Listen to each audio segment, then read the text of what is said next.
guys. So we have heard a very common slang or a line that we often hear, the mind and body connection, wherein you're focusing on your mental health and your physical health and overall well-being. Today I am here with a very different topic, which is the mouth and body connection. Hi guys, I'm dietitian Nidhi Sharma, certified dietitian and yoga practitioner with about 14 years of corporate experience, certified from last 6 years and practicing in the field of diet and nutrition, healing people, reverse their disease, practicing clinical dietitian nutritionist, and also healing people through the yoga practices. I got into this field about 6 years back when I faced some personal issues due to weight gain, and this is how the journey began. I've recently joined my hands with Poshan Pushpa, founded by dietitian Rachna Parashar. It's a ISO certified company. It's a medium-sized middle enterprise firm wherein we teach students, we do internship programs, we heal people through diet consultations, we work on patients, clinical issues, and much more. Poshan Pushpa was founded by dietitian Rachna Parashar in loving memory of her mother. So we are thriving in the field of health and nutrition and wellness through healing them. Here I am today and I would like to meet you, our guest speaker, Dr. Neha Gupta, and here is a little brief about her. Dr. Neha Gupta. Hello friends, how are you? Thank you so much. Thank you, Nidhi. My pleasure. So Dr. Neha Gupta graduated from Manipal College of Dental Science in 2008. She did her Nobel Fellow Postgraduate Program in Implantology from MCODS, Manipal. After extensive private practices and government hospital practices in Delhi, she completed her fellowship in implantology in year 2019 and fellowship in advanced aesthetics medicine and cosmetology in 2021. She runs 2 successful practices in South Delhi. She's completed executive MBA from XLRI Jamshedpur and awarded with fellowship of the Kuwaited International College of Dentists. 17 glorious years of practice, and here we are with Dr. Neha Gupta. Thank you so much, Nidhi. Thank you for such a beautiful introduction of mine. Dr. Neha Gupta, we just can speak volume about your talent, your experience over the years in healing people, and you work on the best front, which is fixing people's smile. You're so kind with your words, Nidhi. Thank you so much. And a dentist with beautiful smiling teeth. So let's get on with our podcast for Yes, today. sure. And the topic is the mouth and body connection. That's what I said. Usually we hear mind and body connection. Today we are talking mouth and body connection. So Dr. Neha Gupta, what is your area of specialization or primary focus with dentistry? So, I have been fortunate enough that as soon as I completed my graduation, I could do the specialization in implants, and hence I can call myself an implantologist with an experience of 17 years in general dentistry. So that is who I am. Brilliant. What aspect of oral health are you most passionate about educating the public on? So when it comes to education, it holds 2 aspects. Educating the public as well as educating the young dentists. So when it comes to educating public, I am extremely passionate about the dental health education and awareness in kids. So I conduct programs for schools and I conduct programs for adults in the form of corporate programs. And when it comes to educating the young dentists, so I educate them for basic implant procedures, for better regeneration procedures when it comes to bone and implants. Wow, so much and all that in just one woman. Have you heard of it? So she is not just a dentist who is healing your smile and your teeth. She's empowering everyone around. She's educating people. She's teaching you what is right, what is wrong through her practices, and also teaching students to practice in the right manner. Brilliant, Neha. Thanks. So how do you currently incorporate nutrition into your patient education? Nutrition has a huge role to play in dentistry, I would say. As you mentioned before, that the relation between mind and body. So here we are trying to correlate the relation between mind, body and dentistry. So for everybody's awareness, I would like to inform that May is also the World Mental Health Awareness Month, and here we are empowering people how mind, body and dental health all go hand in hand. And I have been fortunate, or I would call myself extremely grateful that I have been able to diagnose certain systemic diseases with the help of dental health and dental knowledge. when it comes to for example, elevated blood sugar levels or diabetes. So most of us, we don't know that we can diagnose elevated blood sugar or initial diabetes level with your dental health. So the first sign of diabetes is bleeding gums, and hardly any of us go visit a dentist for the same, and we can diagnose in our dental practices the same. That's really nice and very enlightening information, Neha, because what I have heard is always that we rely on lab reports to get to know if a person has sugar, which is diabetes, or else we look at symptoms. So there are some symptoms through which we get to know in the field of diet and nutrition if a person has diabetes or elevated level of sugar. But yeah, your oral health also plays a very critical role in that. I got to know that today. That's really So it is called that your mouth is the window to your body. So whatever is happening in your body is actually reflecting in your mouth first. So rightly said. So rightly said, Dr. Neha. So what do you see as the biggest gaps in public understanding regarding the link between diet and oral health? So there are huge gaps, I would say. For example, that people are relying a lot on acidic drinks and diet, and hence they cause a huge effect on your dental as well as your body health. And hence you can also throw a huge light on that, how nutrition plays a huge role in your body as well as your oral condition. For example, we would say that rich fibrous food, as it is good for your body, is the same way it is good for your dental health as well. Absolutely. So at times, what happens, people would just go on low calorie diets. They will not think of either they are eating balanced or not. Moreover, they would just be getting high on sugary drinks. So for example, somebody who is taking more of juices in the diet in the name of weight loss, or in the name of going on low calorie diet or liquid diets. Now the side effects of those would be, as you agree, will definitely erode the enamel. Definitely, and moreover, such diets are actually rich in sugar. That is one harmful effect. The second is that it removes all the fibrous content. Right. A raw fruit, a fruit in its original form has a lot of fiber in it, which not only is a natural cleansing agent of your teeth, True. but it enriches your body with a good fiber diet as well, which you would, I think, agree with me. Help clear your bowel movement. It will help have a good stomach digestion, which will improve your the way the food is being digested. So the more fiber in the diet, the better are the results. So this is very important point that you need to consider, that while people are going for diets, they just need to look, is it also complementing their oral health, not just overall physique. Absolutely. So rich diet which is rich in fiber as well is very important. It's very important. So not just going for a calorie deficit, otherwise executed it wisely. True, I agree. That's where people who are from the field are always the right one to guide you through. So what are your goals for participating in this podcast? My goals would be absolutely personal goals, and trust me, my personal goals is I want to create a good oral health awareness. I have seen in 17 long years of my career that people are not aware about what they should be doing and what they should not be doing. There is a lot of myths around dentistry, and hence here I am to burst those myths and to spread awareness through this podcast. That's such a personal reason, I'll say. I mean, being so generous, Dr. Neha, that you love healing people and the happiness you get after healing them would definitely must be giving you a very good night's sleep.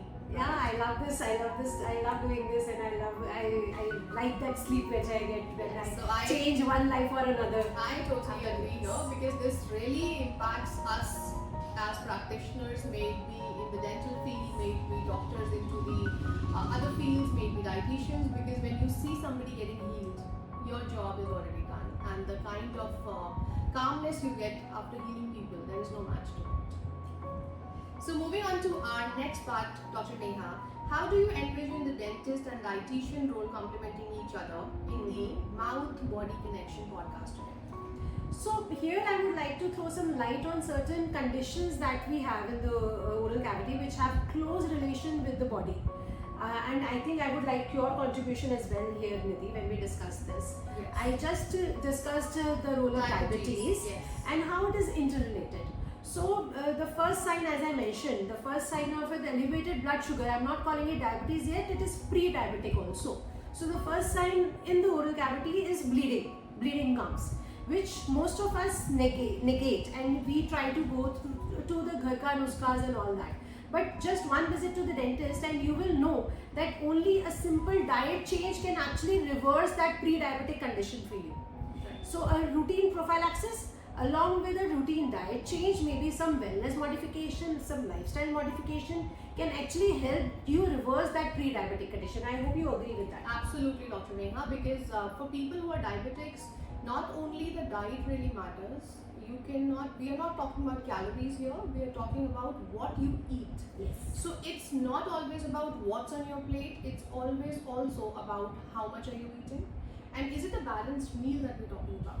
Definitely. So when we consider a patient who have diabetes, what is more important for them is they have a balance of protein, they have a very balanced carbs in their diet, the fats need to be very apt, and the carbohydrates are a must because the brain functioning will not happen if they do not have it in their diet. So what we usually see with patient is because they, and as you said, people who have diabetes, they ignore their dental health totally. They would not go for regular checkups. They would have bleeding gums. They will have issues with their teeth falling on and off, and they would not get their root canal treatments done. So this is something which really needs to be coached and counseled on, along with a diet. The dental aspect also needs to be done. So it is a cyclic event, once your blood sugar level starts rising and you start having that bleeding gums, and then you start brushing less because you are having bleeding gums, and then it is a cyclic event that triggers something which is called periodontitis, which is like severe gum disease. And then what happens is, since your teeth are shaking because of gum disease now, you're not chewing the food properly, and hence the absorption of the nutrients, all that you mentioned, is not happening. Right. And hence the condition get worsened up. So from where you could stop it is actually become a cyclic event, and you're stuck there, which cannot be corrected anymore. Which cannot be reversed. So the damage already happens to an extent wherein you feel that, oh, it was better if I would have started a little earlier. So I think diabetics especially need to pay attention to this condition. Absolutely. Next, we have very common word is eating disorder and oral health. So eating disorders, like there are certain eating disorders which are related to mental health that we started with. You must have heard about bulimia. Bulimia is strongly related with altered mental health, and such patients, they have a tendency of chewing and gnawing on foods rapidly, and when such things happen, they have a tendency of inducing vomiting also. Induced vomiting. So how do you diagnose it? We can diagnose it in our dental clinics. Wow. The patients would not know that they are suffering from a mental disease.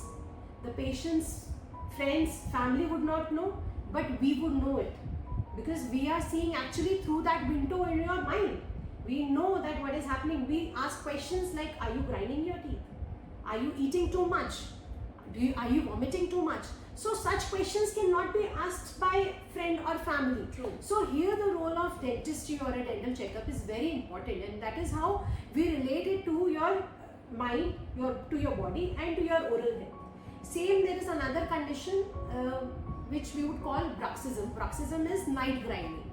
Now night grinding has a strong correlation with your stress patterns. So decreased sleep due to maybe office stress, maybe personal stress, maybe exams. It's so commonly seen in kids now. The kids have become less expressive about what they're doing. They're not sharing with their parents. They're going through a bad phase in the school. And we are able to diagnose that in our dental clinics. And hence we can actually offer them treatment and how to, make a lifestyle change and improve their mental health, their physical health, as well as their dental health. So that's why we are focusing more on mental health nowadays, because these things will contribute to stress, induced vomiting. People do that for losing weight. We often hear that they eat when they go out and they come back home and they induce vomiting. Now they don't realize that the acids which are being built up in the stomach, when you vomit, they're totally eroding the enamel on your teeth. They're going to completely destroy the pH balance. They are removing the good bad bacteria both from your stomach, and which will have longer side effects if done on repetitive mode. So this is something which really needs attention. So any kind of acid reflux or GERD, that is gastroacidic reflux disease, is going to cause erosion of enamel. True, because the acids are being built up too much in the body. So once enamel is eroded, the dental also will start erosion. And the diagnosis part is very important here.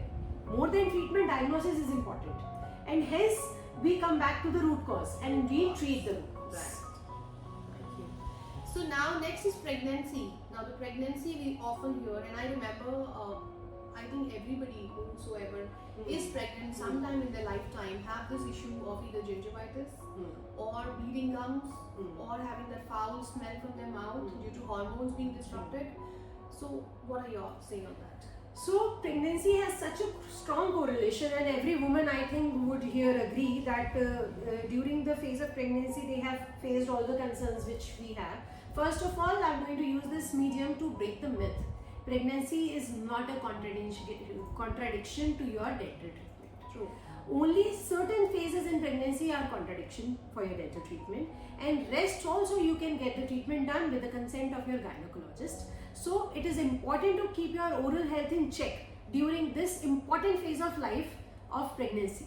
You need a good diet to help your baby give nutrition. And how will you get the good diet and nutrition? By having a good mastication and chewing efficacy. So if your gums are bleeding and if you're not paying attention to it, or if you're not getting any treatment done for it, then how will you absorb those nutrients and pass on that nutrients to your developing child?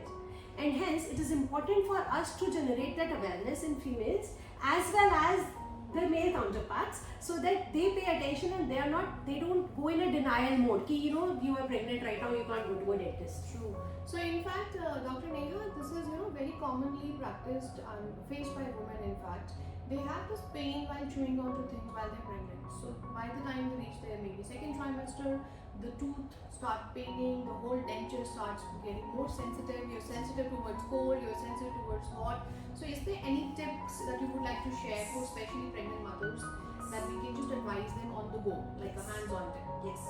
So I'm going to start in reverse. First and foremost, get a frequent dental checkup done, so that when you go through that phase, if you're getting a checkup done every 6 months, I don't think you will have to face that kind of problem. True. Secondly, first trimester and third trimester are a relative contradiction for dental treatment. It's not an absolute contradiction for the dental treatment. If there is an emergency, like you mentioned, if there is a swelling, if there is a severe toothache, we can always treat under special precautions in the first and third trimester as well. Though second trimester, when talk about second trimester, is absolutely safe for any dental procedures, and the medicines can be prescribed with the consent of gynecologist. So I think it's all safe zone. So the treatments can be done. And on the go, what we can plan ahead, like when you are planning a pregnancy, maybe you can rule out everything that you are planning a pregnancy, you are expecting in next couple of months. You can rule out any that I don't want to face any concerns at that time. So let's be well prepared for that. Yeah, that's a very good tip, Yes. Dr. Neha, that just getting your dental checkups done regularly is good idea. But in case you get to know, or if you're already in the process of planning things, or the phase has come wherein you know that the news can come in maybe in 2 weeks, 3 weeks, or a month's time, you're already taking maybe some fertility treatments. Get your dental check in place. Exactly. Because later on, you will just keep thinking that I'm in pain now, and you can't go through major antibiotics course, you can't be put on major medicines, because the dentists have very limited medicine sources to give you medicines from. So this is very important, that having checkups in place and pre-planning things, to be precise, is a good idea. And just to add to it, if you really want to, we are talking about the on the go treatment.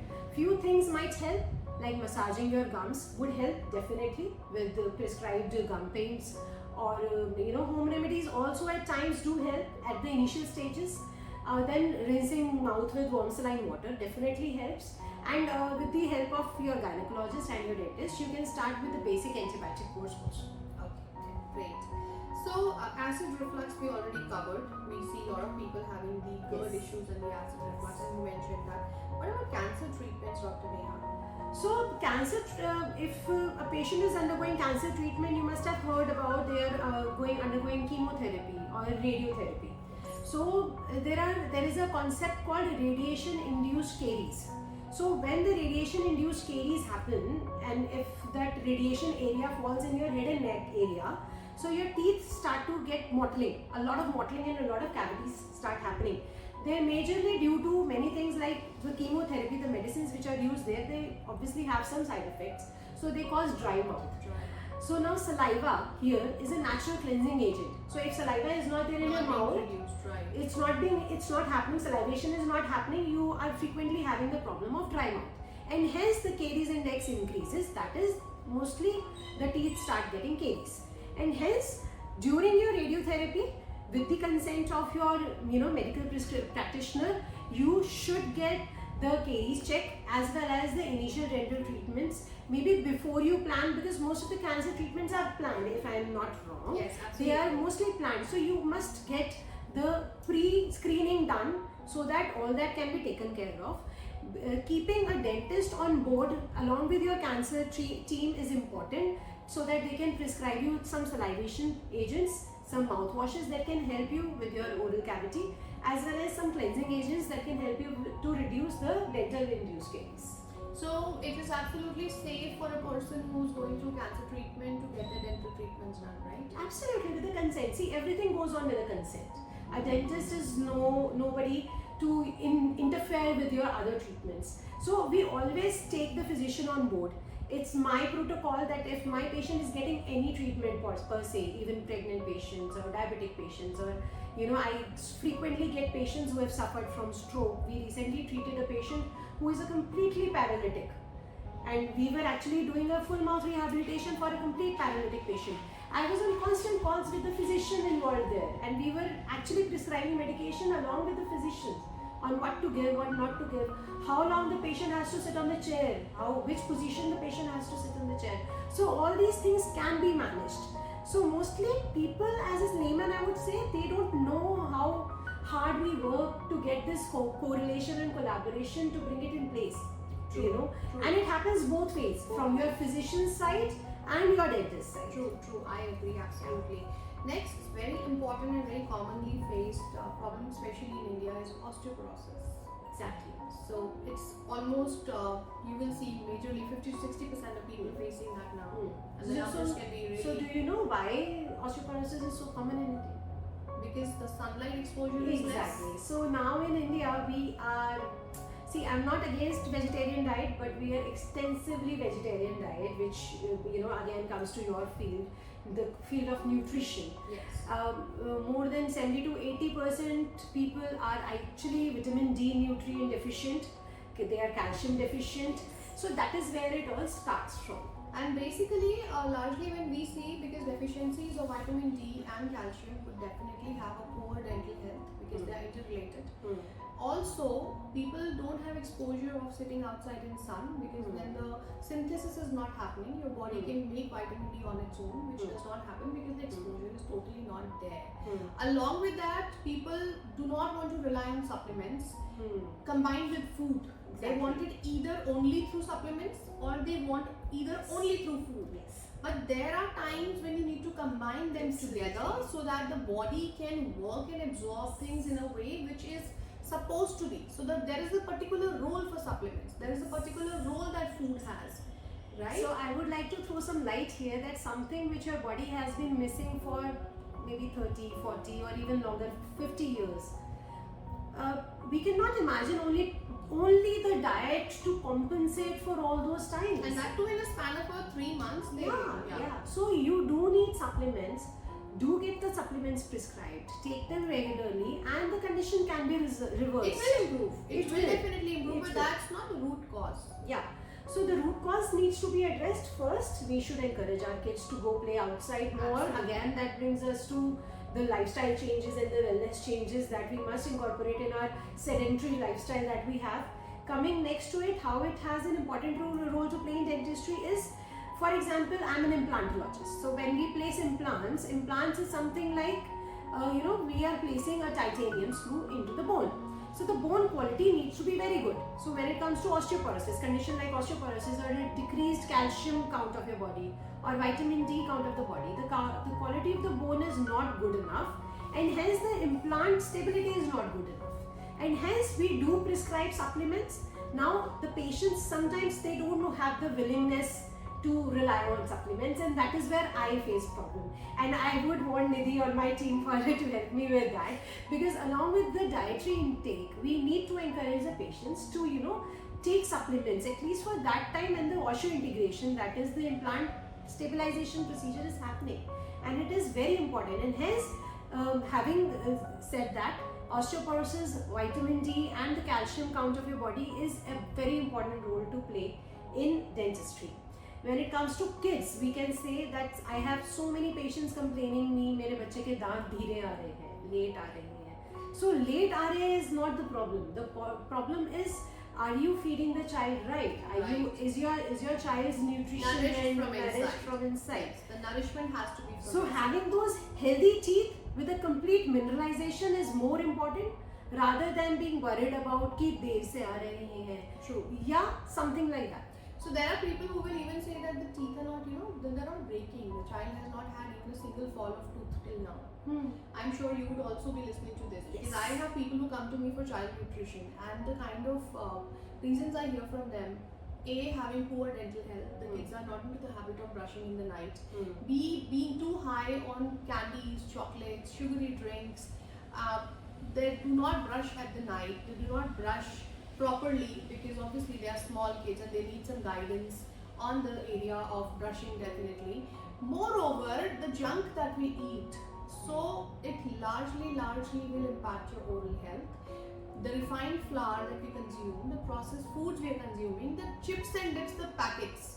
So this also will impact your dental health, because everything is going inside the body and the body is getting impacted. So from your tooth to your hair, to your skin, to your stomach, to the gut, everything comes into the picture. Maybe we can have a complete new podcast on child dentistry. Yeah, There is true. scores and So we'll scores do to that. talk about it. We'll do that.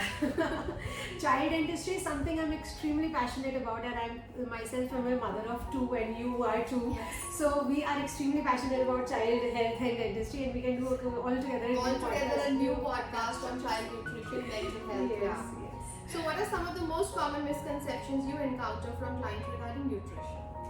Regarding nutrition as well as dental health, I would say, I would hear the things like, that wisdom teeth extraction causes loss of eyesight, like root canals causes stroke and heart attack, and basic something which I think everybody have heard in their houses, that cleaning causes weakening of teeth. So I would like to throw a light that how is nutrition also related to this, is that how cleaning causes strengthening of teeth, we would say.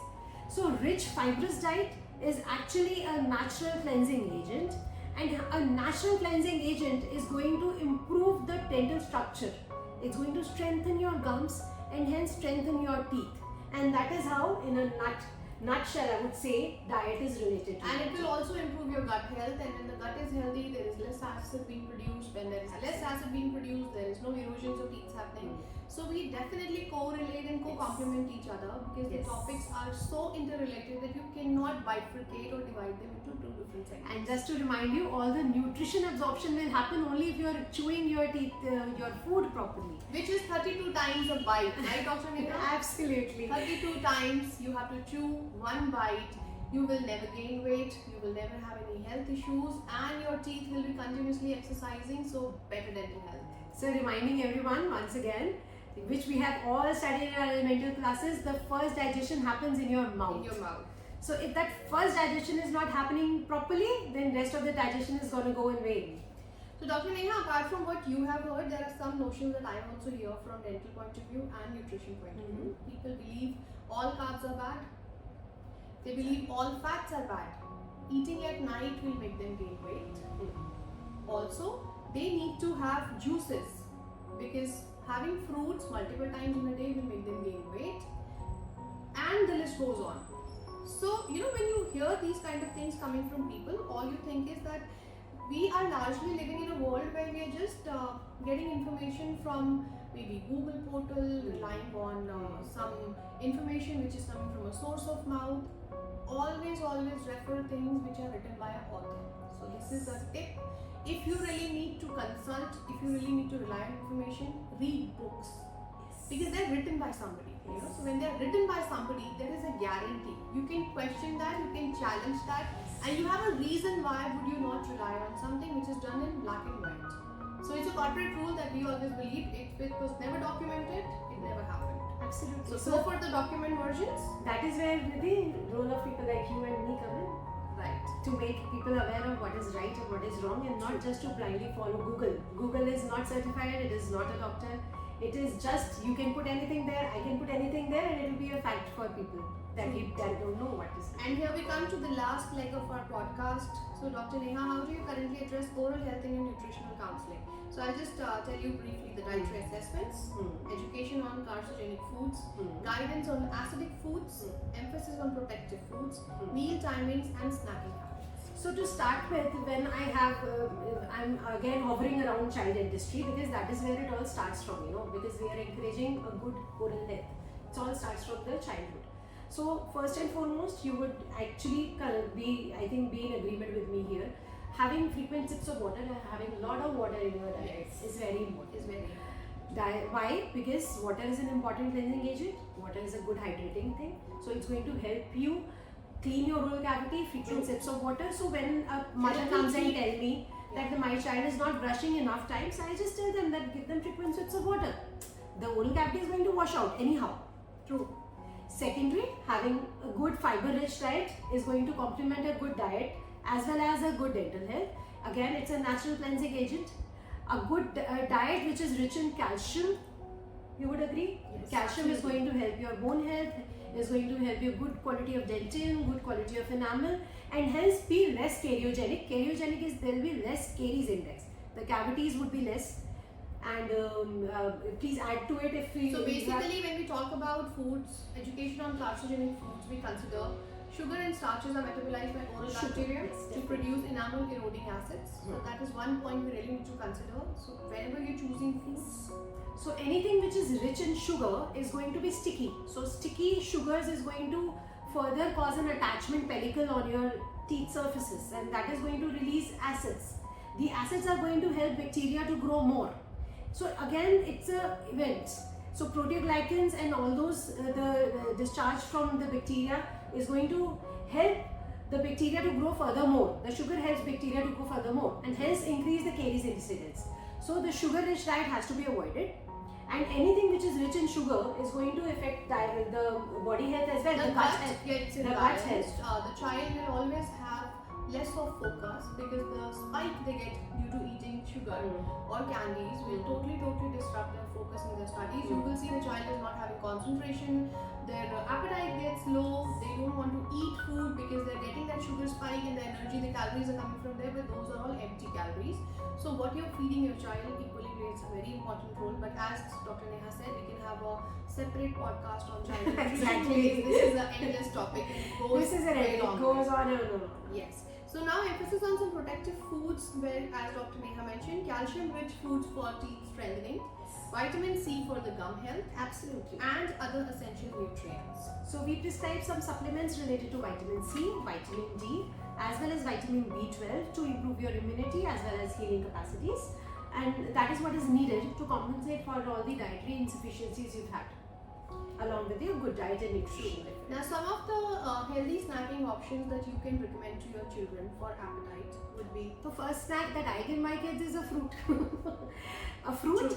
And maybe in a season like this right now we are having good salads. So that is the first snack I give my kids. So by the time they actually come to the snacks like chocolates and they're half full. because the cruciferous vegetables that we add, the leafy vegetables we add, they're very rich in fiber, they're rich in antioxidant, they're rich in B12, B6, all the vitamins. They're very rich and good for your child's, in fact, the adult's growth also. So the healthy options that we can suggest from yogurt, the children can go for plain yogurt, they can add fruits to it and it becomes your flavored yogurt. Instead of going for packed sugar cereals, you can have oats, you can add nuts to it, banana and a spoon of seed to it. So these are some of the healthy snacking options. Like what I do with my children in case they feel hungry in the evening. Now the initial choice for them would be always french fries, the nuggets. I usually tell them to go for corn chaat, go for some roasted chana chaat, because these are things we always have handy at home. Peanuts, very good fat. The children can consume them. You can prepare it for them as per their taste buds. Yes. You can even go for some pancakes. Now for pancakes, a major change that I have got into my home is we do not go for batters. We use the wheat flour, the regular flour. We add egg to it. If you don't eat eggs, don't add it. Just add baking powder. little sugar or jaggery, mix it with milk and the batter is ready, and you can have your fluffy nice pancakes made at home. So some small changes in the daily routine can have a very larger impact when it comes to nourishing children, because when you nourish a child, you nourish the whole nation. Absolutely. So it all starts from some small steps. You know, True. one step is enough to bring a world of change to our lifestyle, and that is what we are here for. I think True. discussing that. Another practice that we can start with our children is, you have them pack their lunch boxes. When they pack the lunch, the happiness they get, because when they're putting this food, they're touching it. Then the child touches the food, the relationship they have with the food, having their food without the screen time, because when you're watching a content, you're involved with the screen. What you're watching there will be eaten, the food which you're eating will go with that vibe, with that frequency. Just have some playtime with the child, sit with them, irrespective of their age. If the child is in teens, you can have a book reading session. If the child is in toddler, you can play with some toys. And if they are into the middle age group, which is like under 10 or under 14, you can engage them in whatever they like. It can be building blocks, some painting activity, but reduce their screen time. The better idea is to give them one screen time, maybe if they don't agree, just once in the day, 30 minutes of it, and they have to earn it. So simple changes. Simple changes, yes. First and foremost, a lot of frequent snacking is something that we avoid when it Yes, comes to absolutely. dental health, because frequent snacking is going to reduce your brushing time and then it's going to affect your dental health. Secondly, I would say that when it comes to kids, the kids need if they're having a screen time while eating food, they're not actually biting, they're not actually chewing on the food, they're mostly just swallowing the whole. And hence we need to discourage screen time along with food at all. They need to earn their screen time by having a good meal. Right. Maybe that can be encouraged. True. So Dr. Neha, there are some red flags that we consider in children. Constant cravings. There are possible blood sugar and sleep issues with the child. The child is not sleeping properly, or they have some blood issues because of which there is constant craving that is happening. Second is skipping meals. They could be emotional. They are not feeling connected at home, or there is something that is bothering them. So speak to them. The more you talk to them, the more you will be confident and have an understanding that why is the child feeling like that. Last but not the least is frequent infections. It can be deficiency of iron, zinc, vitamin D. Please check on that. Definitely. Okay. So now we come to the end of it. So to recap, remember that consistent brushing and flossing are your first line of defense, and a balanced rich diet in fruit, vegetable and calcium play a very vital role in maintaining strong teeth and healthy gums. If you have any queries or questions about today's podcast, you can go to our Instagram handles, add them, DM us, message us there. We'll be mentioning everything in the caption under the podcast. It's going to be live on YouTube. Our Insta handles are Dr. Neha Gupta Clinic, at Poshan Pushpa, and Dietitian Vidhi Sharma. Dr. Neha Gupta, please share your credentials, your website, anybody who wants to get in touch with you for appointments. So you can get in touch with me with the website www.drnehagupta.clinic. My Instagram handle is at drnehaguptaj, and you can all DM me or message me and get in touch with me for your appointments or for any consultation or even some education related sessions. Thank you so much. You can get in touch with me or dietitian Rachna Parashar. We are there on Instagram, we have a Facebook page, and we are also there on YouTube. This podcast will be going live on Poshan Pushpa channel. We highly recommend joining us for any internship programs, any kind of diet consultations that you're looking for, or any yoga sessions that you plan to do for you or your family. Thank you so much for joining us today. I hope the session was enlightening enough, and we are looking forward to the next one pretty soon.